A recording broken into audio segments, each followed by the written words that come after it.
할렐루야. 우리 주님의 사랑과 은총이 오늘 이 새벽 주님 전에 나오신 모든 성도님들 가운데 충만하게 임하시기를 주님의 이름으로 축원합니다.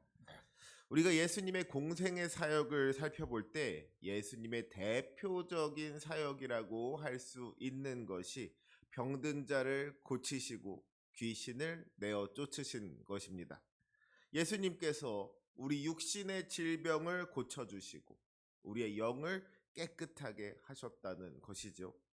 이처럼 우리 예수님은 우리의 육체적인 문제와 영적인 문제를 모두 해결할 수 있으신 분이십니다.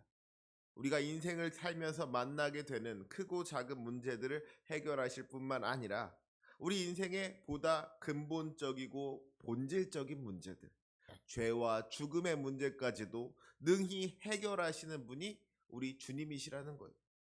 사랑하는 우리 성도 여러분, 오늘 이 새벽에 기도의 자리로 나온 여러분들에게도 저마다의 고민이 있고 문제가 있으실 줄로 압니다.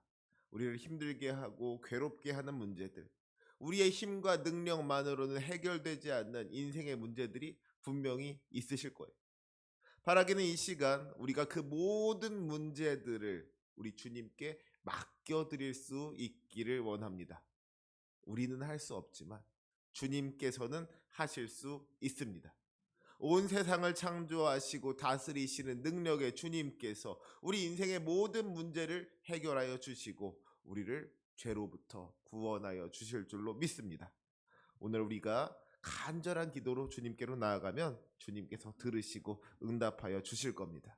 그 풍성한 은혜를 누리는 저와 여러분이 되시기를 주님의 이름으로 축원합니다. 오늘의 본문은 예수님께서 거라사인의 땅에서 귀신 들린 자를 고치신 기적의 이야기를 기록하고 있습니다. 예수님께서 갈릴리 맞은편 거라사인의 땅에서 귀신 들린 자 하나를 만나셨다는 것이죠. 본문 27절에 보니까 이 사람에 대해서 이렇게 기록하고 있습니다. 그 사람은 오래 옷을 입지 아니하며 집에 거하지도 아니하고 무덤 사이에 거하는 자라. 이 사람의 상태를 살펴보면 그가 얼마나 절망적인 상황 가운데 있었는지를 알 수가 있습니다. 먼저 그가 옷을 입지 않았다는 것이 무슨 말입니까? 그가 수치심을 알지 못했다는 거예요. 부끄러움을 알지 못했다는 겁니다. 아담과 하와가 에덴 동산에서 선악과를 따먹은 다음에 제일 먼저 했던 일이 뭐예요? 옷을 만들어 입은 것이었습니다. 자기들의 그 벌거벗은 몸이 부끄러워서 무화과 나무 잎을 엮어서 옷을 만들어 입었다는 것이죠. 그런데 이 귀신 들린 사람은 옷을 입지 않았다고 했어요. 부끄러움을 모르는 존재가 된 것이죠. 맹자가 말하기를 무수오지심 비있냐라고 했습니다. 부끄러움을 알지 못하는 존재는 인간이 아니라는 거예요. 지금 이 사람이 바로 그런 모습인 것이죠. 부끄러운 게 없어서 몸을 가리지 않은 것이 아닙니다. 부끄러운 게 있는데도 가리지를 않은 거예요. 지금 자기가 얼마나 더럽고 추악한 모습인지를 알지 못하니까 그 더러운 모습을, 추악한 모습을 그대로 내보내고 있는 겁니다. 이렇게 귀신 들린 사람이 옷을 입지 않았다는 것은 그가 자기의 모습을 돌아보지 못했다는 것이죠. 부끄러움을 알지 못하는 상태였다는 겁니다. 자기의 죄를 깨닫지 못했다는 거예요. 그가 얼마나 깊이 죄에 빠져 있었는지 그것을 당연하게 여기고 숨기려는 노력조차 하지를 않았다는 거예요. 그가 정상적인 인간성을 상실한 상태였다는 것이죠. 인간다운 삶을 포기한 채로 짐승처럼 살아가고 있었다는 겁니다. 두 번째로 이 사람이 집에 거하지 않았다고 했어요. 집이라는 곳이 어떤 곳입니까? 우리를 지켜주고 보호해주는 곳. 우리를 쉬게 하는 곳이 집이지 않습니까? 그러니까 이것은 그가 세상의 위험 앞에 무방비 상태로 노출되어 있었다는 것을 의미하는 겁니다. 비를 피할 지붕이 없는 거예요. 바람을 막아줄 벽이 없는 겁니다. 마음 놓고 쉴 수 있는 공간이 없는 거예요. 이 사람이 거칠고 험한 세상 속에 언제든지 다칠 수가 있고 심지어 죽을 수 있는 아주 위태로운 상황이었다는 것이죠. 또한 우리는 여기서 이 집이라는 곳이 장소일 뿐만 아니라 관계를 의미한다는 것을 생각해야만 합니다. 이 사람이 집에 거하지 않았다는 것이 무슨 뜻이겠습니까? 가족과 함께하지 않았다는 거예요. 가족과의 관계가 끊어졌다는 것이죠. 이것은 귀신 들린 사람의 세 번째 특징으로 이어집니다. 그가 집에 거하지 아니하고 어디에 거했다 그랬어요? 무덤 사이에 거하였다 그랬습니다. 여러분, 무덤이라는 곳은 어떤 곳입니까? 무덤은 죽은 사람을 위한 공간인 거예요. 그곳은 살아있는 사람을 위한 공간이 아닌 겁니다. 그러니까 이 사람이 무덤 사이에 거하였다는 것은요, 그가 비단 가족과의 관계만이 끊어졌을 뿐만 아니라 아예 모든 사람과의 관계가 다 끊어졌다는 것을 의미하고 있는 겁니다. 이 사람이 그 어떤 사람과도 교제하거나 어울리지 못하는, 소통하지 못하는 너무나도 외롭고 고독한 삶을 살았다는 거예요. 고대 그리스의 철학자 아리스토텔레스가 말하기를 인간은 사회적 동물이라고 했습니다. 우리 인간들이 정말 태어나면서부터 죽을 때까지 계속해서 다른 사람들과 관계를 맺으면서 살아간다는 것이죠. 우리가 혼자서 살 수 있는 존재가 아니라는 겁니다. 그런데 이 사람은 무덤 사이에 거하였다 그랬어요. 이것은 그가 사회를 떠났다는 것이죠. 그의 모든 인간관계가 다 끊어졌다는 거예요. 결국 이 사람이 무덤 사이에 거하였다는 것은 그가 살아있으나 마치 죽은 자와 같이 되었다는 겁니다. 악한 영의 지배 아래에서 인간성을 상실한 채로 철저하게 소외되고 고립된 인생을 살았다는 거예요. 이 얼마나 안타까운 인생이고 불쌍한 인생입니까? 그런데 문제는 그 누구도 이 사람을 도울 수가 없더라는 겁니다. 그 비참한 인생을 바꾸어 주지 못했다는 거예요. 분명히 누군가는 그 사람에게 옷을 입히려고 하지 않았겠습니까? 그의 가족들이 그를 집으로 데려오려고 하지 않았겠어요? 무덤 사이에 거하는 자를 다시 세상으로 데려오려고 하는 사람이 정말 아무도 없었겠습니까? 가족이 되었든지 친구가 되었든지 이웃이 되었든지 그를 불쌍히 여겨서 그를 도와주려고 하는 사람이 분명히 있었을 거예요. 하지만 문제는 그 누구도 그를 도울 수 없더라는 겁니다. 그 사람의 상황을 바꾸어 주지 못했다는 거예요. 그의 문제를 해결해 주지 못했다는 겁니다. 왜 그렇습니까? 오늘 본문 28절 말씀을 보면 그 이유를 알 수가 있습니다. 우리 28절 말씀을 함께 읽겠습니다. 시작. 예수를 보고 부르짖으며 그 앞에 엎드려 큰 소리로 불러 이르되 지극히 높으신 하나님의 아들 예수여 당신이 나와 무슨 상관이 있나이까 당신께 구하노니 나를 괴롭게 하지 마옵소서 하니. 여기서 우리가 알 수 있는 것이 무엇입니까? 먼저 이 귀신 들린 사람이 예수께서 지극히 높으신 하나님의 아들이라는 것을 알았다는 거예요. 우리 예수님께서 단순히 어떤 선생이나 예언자가 아니라 하나님의 아들로서 신적인 권위가 있는 분이라는 것을 알았다는 것이죠. 사람들은 아직 예수님이 어떤 분이신지에 대해서 잘 알지 못했지만 심지어 예수님의 제자들조차도 예수님이 어떤 분인지에 대해서 잘못 아는 경우가 있었지만 영적인 존재들은 예수님이 어떤 분이신지 우리 예수님이 하나님의 아들이라는 것을 분명하게 알았다는 겁니다. 그런데 문제는 그 다음에 있죠. 이 사람이 예수님께서 하나님의 아들이라는 것을 알고서 한다는 말이 뭐예요? 당신이 나와 무슨 상관이 있나이까? 자기가 예수님과 상관없는 존재라고 이야기하는 거예요. 예수님이 하나님의 아들이라는 것을 알면서도 예수님께 도와달라고 하는 것이 아니라 예수님께 나의 문제를 해결해 달라고 하는 것이 아니라 예수님께 나를 구원해 달라고 하는 것이 아니라 예수님을 거부하고 있더라는 것이죠. 자기를 신경 쓰지 말라는 겁니다. 자기를 그냥 내버려 두라는 거예요. 당신께 구하오니 나를 괴롭게 하지 마옵소서. 여러분, 이것이 얼마나 아이러니한 일입니까? 지금 예수님께서 이 사람을 괴롭게 하려고 하셨습니까?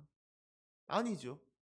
오히려 예수님께서는 지금 괴로움 가운데 있는 이 사람을 구원해 주려고 하셨습니다. 귀신으로부터 자유를 얻을 수 있도록, 그래서 다시 사람답게 살 수 있도록 이 사람을 도와주려고 하셨다는 거예요. 그런데 이 사람은 그것을, 이 예수님의 도움을 자기를 괴롭게 하는 것으로 여겼다는 것이죠. 저는 오늘 이 말씀을 묵상하면서 마약 중독자의 모습을 떠올리게 되었습니다. 여러분, 마약에 중독된 사람들의 모습을 보면 어떻습니까? 이 사람들이 정상적인 생활을 할 수가 없게 되죠. 생각하는 것이나 행동하는 것이나 모든 것이 다 망가져 버리고 마는 거예요. 그야말로 폐인이 되어 버립니다. 그러면 어떻게 하면 그 사람을, 이 마약에 중독된 사람을 회복시킬 수가 있겠습니까? 다른 그 어떤 것보다도, 무엇보다도 먼저 마약을 끊어야만 하는 거예요. 일단 마약을 끊지 않는다면 다른 어떤 방법도 통하지가 않는 겁니다. 그런데 그래서 마약을 끊게 하려고 하면 이 사람이 순순히 말을 들을까요? 그렇지 않을 겁니다. 이 마약을 끊으면은요, 금단 증상이라는 것이 있다고 하지 않습니까?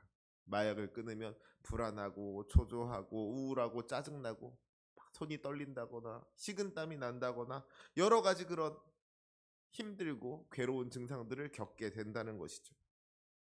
마약만 있으면 내가 이 괴로움을 겪지 않을 텐데 왜 나를 이렇게 괴롭게 하느냐고, 빨리 나한테 마약을 달라고, 나를 이 괴로움으로부터 벗어나게 해달라고 그렇게 그 사람은 이야기할지 모릅니다.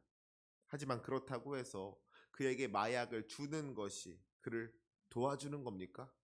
마약을 주지 않는 것이 그를 괴롭히는 거예요? 아니죠. 오히려 그에게 마약을 주는 것이 그를 괴롭히는 것이고, 마약을 주지 않는 것이 그를 도와주는 것입니다. 지금 당장 그가 힘들어 한다고 해서 마약을 주는 것은 결국에는 그를 죽이는 일이 되는 거예요.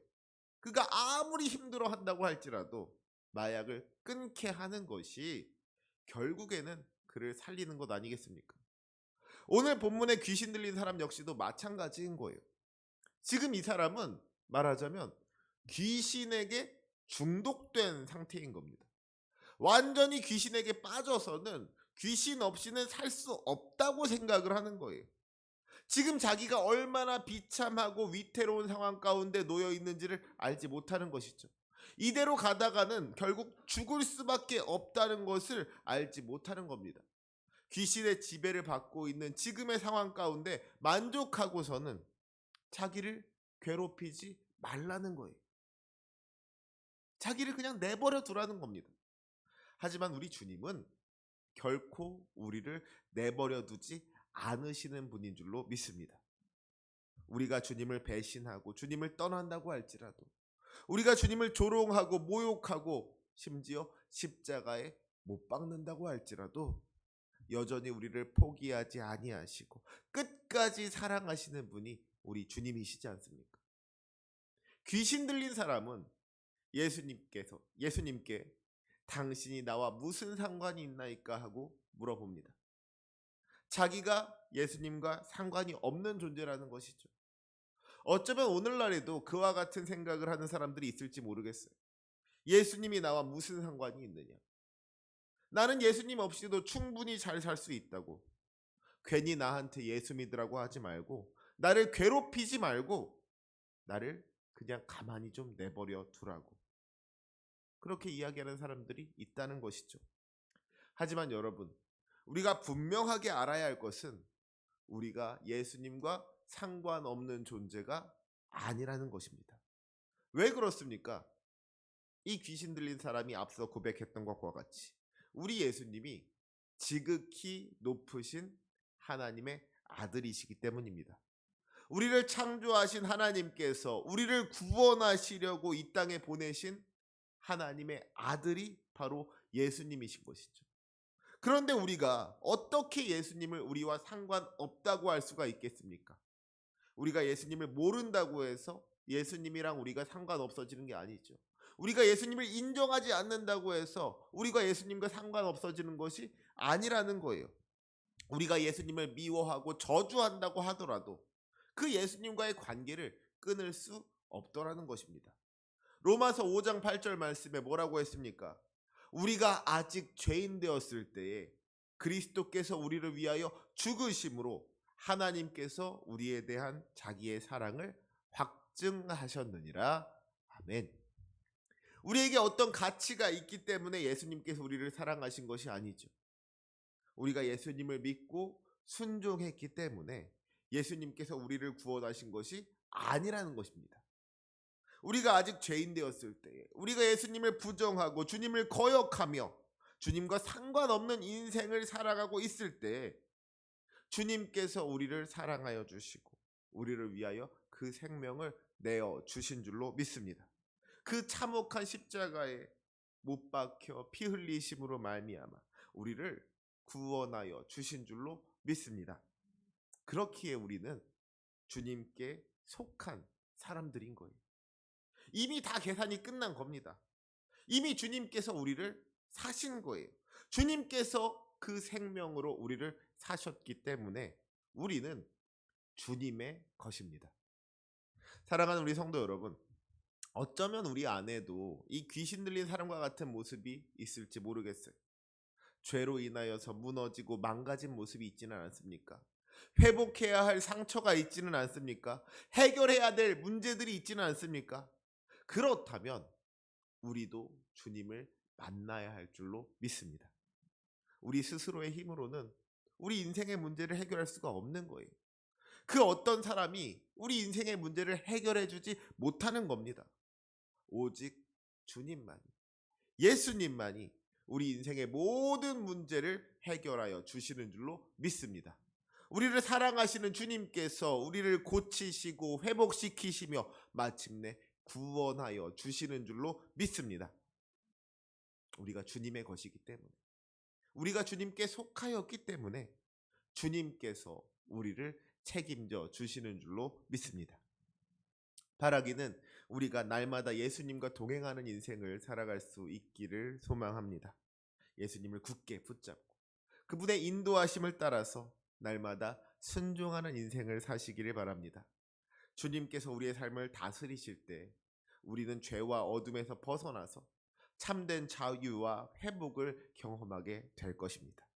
영육간의 강건함을 허락하여 주시고 성령의 충만함을 허락하여 주셔서 우리 삶에 큰 일을 행하시는 주님, 놀랍고 놀라운 역사를 허락하여 주실 줄로 믿습니다. 이 시간 예배한 우리 모두가 우리 주 예수 그리스도 안에서 그 풍성한 은혜와 축복을 누리는 복된 삶을 사시기를 주님의 이름으로 축원합니다. 아멘. 기도하시겠습니다.